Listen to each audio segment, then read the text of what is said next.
தென்னாடுடைய சிவனே போற்றி, எந்நாட்டவர்க்கும் இறைவா போற்றி. அனைத்து தமிழ் உள்ளங்களுக்கும் கனிவான வணக்கங்கள். நிகழும் ஸ்ரீ மங்களகரமான சோபகிருது ஆண்டு மாசி மாதம் 18ஆம் தேதி வெள்ளிக்கிழமை அன்று பஞ்சமி திதியில் சுவாதி நட்சத்திரத்தில் துருவ நாமயோகத்தில் தைத்தூலம் காரணத்தினில் அமிர்தயோகம் கூடிய நன்னாண்டில் இந்த சீர்மிகு மார்ச் மாதம் பிறக்கிறது.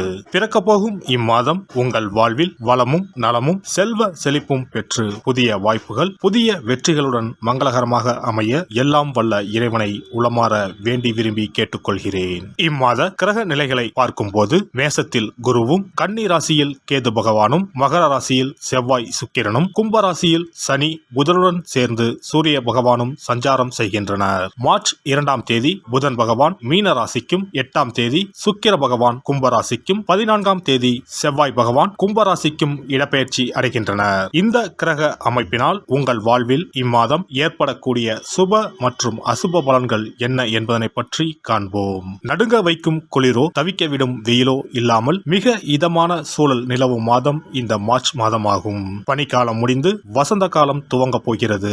மாசி மாதத்தின் பிற்பகுதியும் பங்குனி மாதத்தின் முற்பகுதியும் இணையும் மாதம் இந்த மார்ச் மாதமாகும்.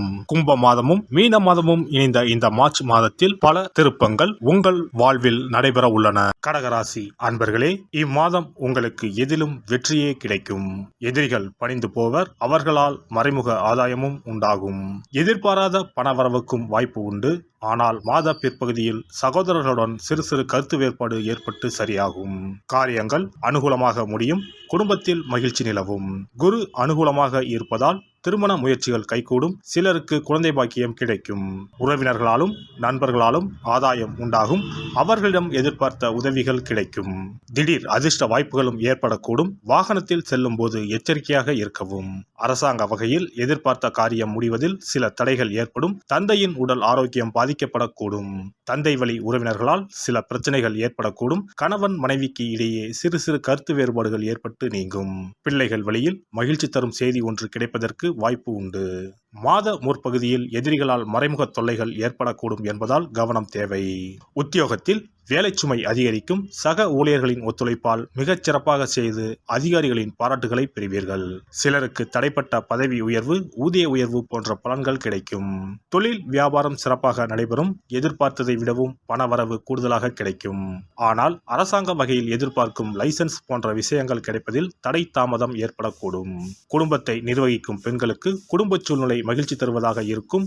அலுவலகம் செல்லும் பெண்களுக்கு அலுவலக சூழ்நிலை உற்சாகம் தருவதாக இருக்கும். எதிர்பார்த்த சலுகைகள் கிடைக்கும். மாணவர்கள் மற்றவர்களை அனுசரித்து செல்வது நன்மை தரும். விளையாட்டுகளில் கவனம் செலுத்துவதுடன் கல்வியிலும் கூடுதல் கவனம் நன்மை தரும். கலைத்துறையினர் மிகவும் மகிழ்ச்சியாகவும் ஆர்வமாகவும் காணப்படுவீர்கள். வெற்றிகள் நிறைய கிடைக்கும். தூரதேச பயணம் மேற்கொள்வீர்கள். அரசியல்வாதிகள் வாக்கு கொடுக்கும் போது கவனமாக இருக்கவும். தேவையில்லாத இடங்களில் நிறைய பேச வேண்டாம். கவனமாக இருக்கவும். புனர்பூசம் 4ஆம் பாதம். இந்த மாதம் எதிலும் வேகமாக செயலாற்ற வேண்டும் என்ற எண்ணம் தோன்றும். குடும்பத்தில் கணவன் மனைவிக்கு இடையே இருந்த மனஸ்தாபங்கள் நீங்கி ஒற்றுமை உண்டாகும். பிள்ளைகள் நீங்கள் சொல்வதை கேட்டு நடப்பது மன திருப்தியை தரும். பூசம் நட்சத்திரம். இந்த மாதம் உங்களது ஆலோசனை கேட்டு குடும்பத்தில் இருப்பவர்கள் செயல்படுவார்கள். ஆன்மீக நாட்டம் உண்டாகும். வீண் அலைச்சல் ஏற்படலாம். மாணவர்களுக்கு தொழில்நுட்ப கல்வியில் ஆர்வம் உண்டாகும். புதிய வகுப்புகளில் சேர முயற்சிகள் மேற்கொள்வீர்கள். ஆயுள்யம் நட்சத்திரம். இந்த மாதம் சுப காரியங்களில் கலந்து கொள்ள நேரலாம். காரிய வெற்றி உண்டாகும். இழுபறியாக இருந்தவை சாதகமாக முடியக்கூடும். தேவையற்ற கவலைகள் நீங்கும். உங்களை பற்றி விமர்சனம் செய்து வந்தவர்கள் அதனை விட்டு விடுவார்கள்.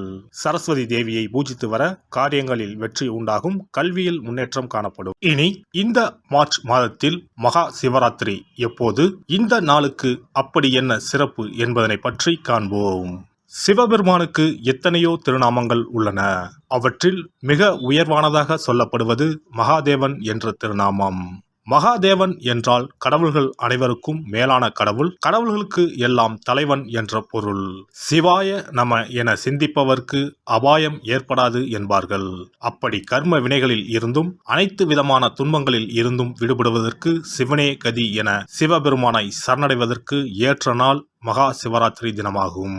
மகா சிவராத்திரி நாளில் சிவபெருமானை முழு மனதுடன் உண்மையான பக்தியுடன் வழிபட்டால் நம்முடைய வேண்டுதல்கள் அனைத்தையும் சிவபெருமான் நிறைவேற்றி வைப்பார் என்பது ஐதீகம். கவலைகள் நீங்கி காரிய வெற்றியை தரக்கூடிய நாள் மகா சிவராத்திரி விரத நாளாகும். சிவபெருமானுக்கு உரிய அஷ்ட விரதங்களில் மிக முக்கியமானது மகா சிவராத்திரி விரதமாகும். சிவபெருமானின் அருளை பெறுவதற்குரிய மிக உன்னதமான புண்ணிய நாளாகும். ஒவ்வொரு மாதமும் தேய்பிறை சதுர்த்தசி திதியில் வருவதை மாத சிவராத்திரி என்றும், மாசி மாதம் தேய்பிறை சதுர்த்தசியில் வருவதை மகா சிவராத்திரி என்றும் கொண்டாடுகிறோம். நாடு முழுவதும் சிவ பக்தர்களால் கோலாகலமாக கொண்டாடப்படும் விழாக்களில் மகா சிவராத்திரி விழாவும் ஒன்று. இந்துக்களின் மிக முக்கியமான விரத நாட்களில் இதுவும் ஒன்று. முப்பெரும் தேவர்களில் ஒருவரான சிவபெருமானுக்குரிய ராத்திரியாக சிவராத்திரி கொண்டாடப்படுகிறது. இந்த ஆண்டு மகா சிவராத்திரி விழா மார்ச் 8ஆம் தேதி கொண்டாடப்பட உள்ளது. அன்று இரவு 8:20 மணிக்கு துவங்கி மார்ச் 9ஆம் தேதி மாலை 6 மணி வரை சதுர்த்தசி திதி உள்ளது. இதனால் மார்ச் 8ஆம் தேதி இரவு 8:30 மணிக்கு பிறகே சிவராத்திரி பூஜை துவங்க வேண்டும். சூரிய பகவான் கும்பராசியில் பயணம் செய்யும் மாசி மாதத்தில் தேய்பிறை சதுர்த்தி நாளில் முதல் நாள் மாலை துவங்கி அடுத்த நாள் காலை வரை சிவனுக்கு தொடர்ந்து 4 கால பூஜைகள் செய்யப்படும். சிவராத்திரி அன்று இரவு முழுவதும் கண் விழித்து சிவ வழிபாடு செய்து அபிஷேகம், ருத்ராபிஷேகம் செய்து சிவ மந்திரங்களை உச்சரித்து சிவனின் அருளை வேண்டி பிரார்த்தனை செய்ய வேண்டும். ஆன்மீகத்தில் உயர்ந்த நிலையை அடைவதற்கும், துன்பங்கள் மற்றும் பாவங்களில் இருந்து விடுபட்டு மோட்சத்தை அடைவதற்கும் ஏற்ற நாள் இதுவாகும். மகா சிவராத்திரி அன்று அதிகாலையில் எழுந்து புனித நீராடி வீட்டை சுத்தம் செய்து பூஜை அறையில் விளக்கேற்றி வைக்க வேண்டும். பிறகு மாலையில் சிவன் கோவிலுக்கு சென்று அங்கு நடக்கும் அபிஷேகம், பூஜைகளில் கலந்து கொள்ள வேண்டும். அன்று சிவலிங்கத்திற்கு பஞ்சாமிர்த அபிஷேகம் செய்வதும் வில்வ அர்ச்சனை செய்வதும் மிக சிறப்பானதாகும்.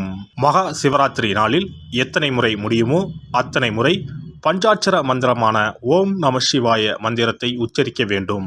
இது தவிர சிவபுராணம் பாராயணம் செய்வது மிகவும் சிறப்பானதாகும். இந்த நாளில் ருத்ராபிஷேகம் செய்வதும் கோவில்களில் நடக்கும் ருத்ராபிஷேகத்தில் கலந்து கொள்வதும் மிகவும் சிறப்பானதாகும்.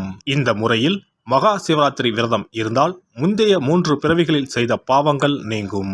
மனக்கவலைகள், நோய்கள், வறுமை நிலை ஆகியன நீங்கும். அதோடு வாழ்வில் அனைத்து விதமான இன்பங்களும் உயர்வும் கிடைக்கும். நாம் செய்யும் வழிபாடு, பூஜை ஆகியவற்றிற்கு 2 மடங்கு பலனை தரக்கூடியது மகா சிவராத்திரி விரதமாகும். சிவபெருமானை வணங்குவதற்கும் அவரின் அருளை பெறுவதற்குமே அவருடைய ஆசி இருந்தால்தான் முடியும். அதனால்தான் அவன் அருளாலே அவன் தாள் பணிந்து என்ற அற்புதமான வாசகத்தின் மூலம் நாம் அறிய முடிகிறது. சிவ அருளை பெற வேண்டும் எனில் அது அத்தனை சுலபமான காரியம் கிடையாது. சிந்தையிலும் செயலிலும் சிவனையே நினைத்து ஒவ்வொரு காரியத்தையும் செய்ய வேண்டும். அப்பேற்பட்ட சிவபெருமானின் அருளை பெற எளிமையான ஒரு நாளை பற்றித்தான் இப்பொழுது நாம் தெரிந்து கொண்டோம்.